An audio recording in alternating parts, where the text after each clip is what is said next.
We found a new place out in the middle of nowhere in eastern Oregon. Ord's. And we stopped in, kind of mostly looking for a bathroom and a cup of coffee. Ended up having breakfast number 3 for the day, which was really good. This is a fun little place. We're in Central Oregon.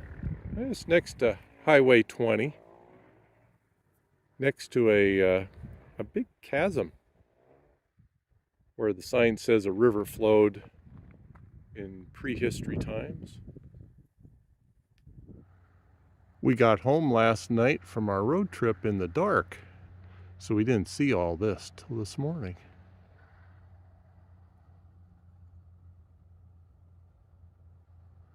Lots of color around the place.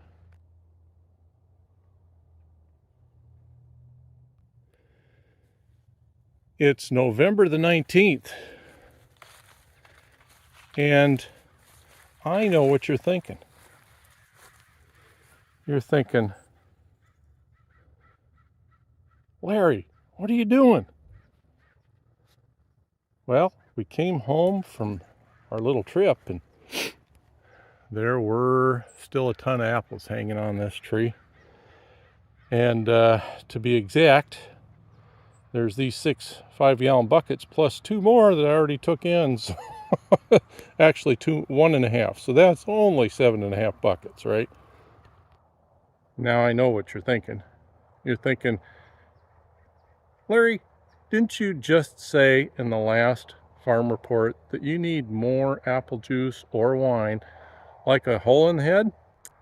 Well, since then I made an important discovery. I've got lots of holes in my head.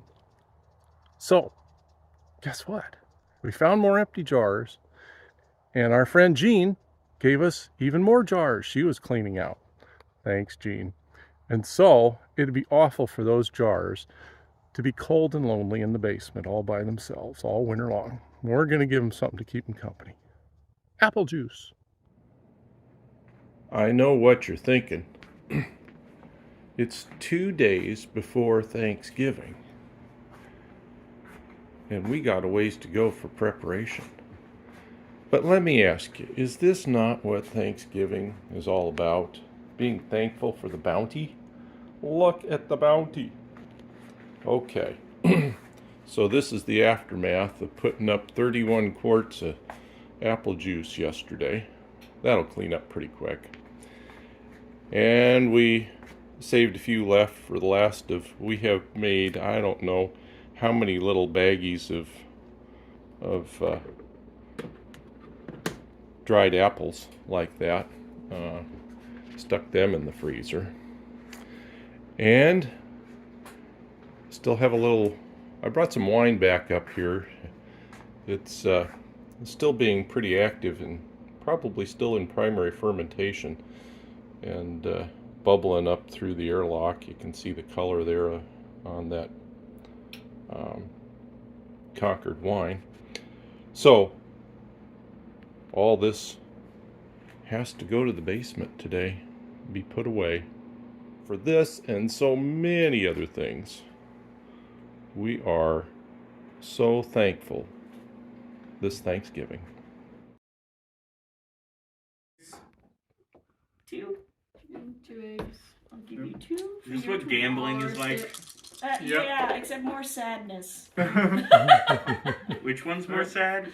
Gambling. Build up the dice for Griffin. 1, 2, 3. 1, 2, 3. Reduce his chances to ash. All right, just one roll. We don't want to burn all the dice for Griffin. Eggs, lots of eggs. Oh, 2 foxes! All right, Two quit right chickens. there, quit right No, there. I'm doing it. What? But we want to build eggs. up the The dice eggs. for him. Catch The him. eggs. But we want to build it up. That's good enough. Good enough. There's nothing glaringly obvious, but I don't know if the light might not be great for trying to identify that. And I've also got experience with them. No, but I. Whoa! That was a cute. Where'd it go? That hit the fence line. That's fine. I think this is what the Pilgrims and the Indians did at the first Thanksgiving. So what do we do with the excess potatoes? Well, let's shoot them over the fence. Whoa. Swap thumbs. You guys sit on the ground. You guys Don't stick hurt this my into there and pull the trigger. As he backs way away. Woohoo! All right.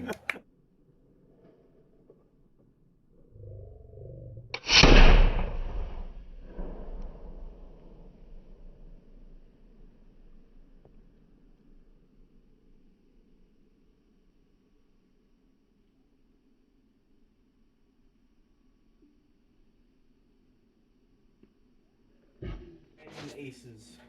Okay. Can I do that? Aces are only ones, just so you know. You. I'm trying to help that. Alright, then.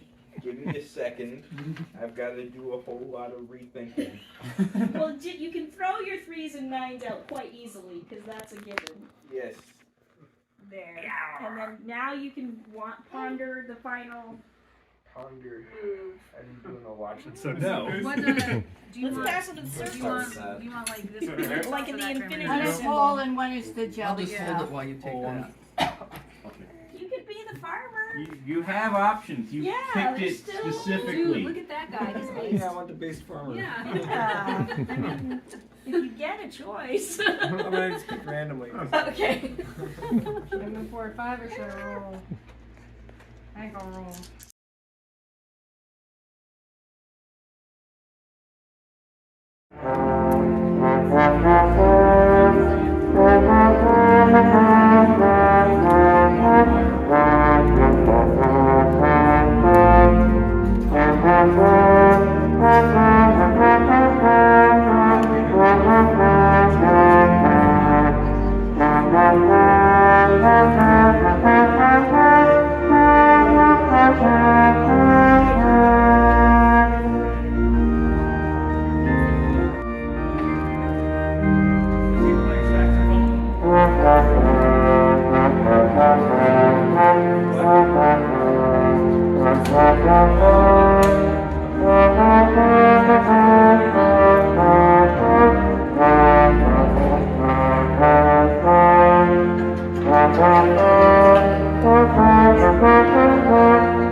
Welcome to the basement.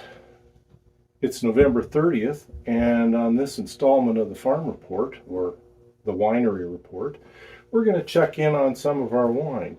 This is the Blush wine that was actually the first that we made this year, and it's been about 6 weeks since I've checked in on it. So what we're going to do today is we're going to test the specific gravity level with a hydrometer. We're going to test it with another important technical tool, and then we're going to rack the wine, which you can hopefully tell. Let me bring it around here. You see there's a layer of scuzz on the bottom there. Not sure how well that comes out in this light, but we want to rack the wine off of that and leave that behind. Put it in different bottles, which I have lined up over here, and let it do some more settling, maybe for another 6 weeks or so before we put it to final bottling. So let's get going. Okay, first thing we do is pull off the airlock. One of the things that told me it was kind of time to be ready to do this is that the airlocks are no longer really bubbling much, which means it's not expelling any more CO2. That tells me fermentation is almost all the way done. Might be going on a little bit in there, but probably all the sugars are used up by now, and that's what this will give us a test for. So this equipment has been thoroughly sterilized already, and it's ready to go. Let's just draw a little out.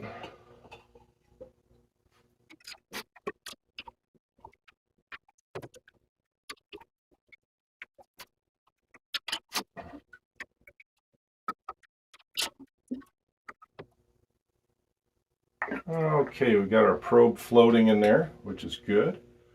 And let's save just a little bit left for our other testing device. And we'll set that aside. And for now, we'll just set a little cap on there. So we give this a little twirl and see what we got. It looks like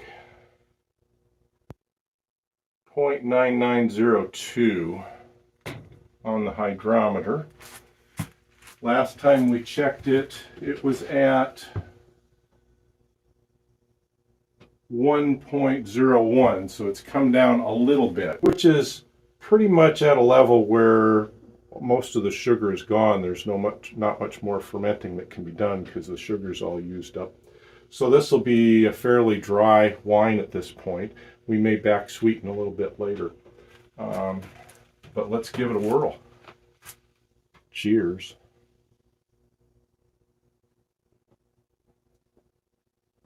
Still a bit fizzy. There's a little bit of fizz in it, which is not uncommon. And so part of the process today is I'll do a little bit more defizzing, degassing they call it, to remove some more of the gas that's in the wine. It almost has a little bit of a carbonation-y fizz to it, but it's not bad. I don't know if the color comes out. I'd like to clarify that a little bit more than it is now. And so I'll be adding a second round of bentonite, which I have mixed up and cooling. You mix it like almost boiling hot water. And that's cooling. I'll mix a little into each of the bottles. And that's a clay. And it what it does is sits at the bottom and it draws any particulates that are still in the wine down to the bottom. It helps clarify it. And then on the next bottling, next time we'll bottle it, we'll rack it again, leave the scum on the bottom, pull the wine off the top. Cheers. Now I'm going to rack this bottle. You got the business end of the auto siphon here, and then it goes down into this bottle. And I'll show you how that works. There's a little tip on the end to make sure it stays above the muck and mire down at the bottom. All you got to do is pull it up, pump it a couple of times, and away we go. We're now siphoning down into the new bottle. So what does degassing the wine look like? Well, this is my homemade degasser. You can buy these on the internet for like 20 bucks, but I made mine in the garage. And all you do, and it's sanitized, stick it in the bottle and stir it up. A few moments later.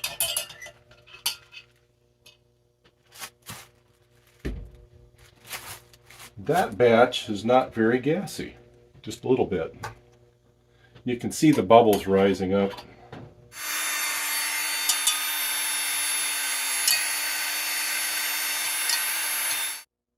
All right, so all done with this batch. We got the airlocks back on and the bottles labeled, and we're ready to put those away for, another 4 to 6 weeks, and hopefully some of the sediment will clear out of here, and hopefully it'll clear up a bit, take on a prettier color, and hopefully degas a bit too.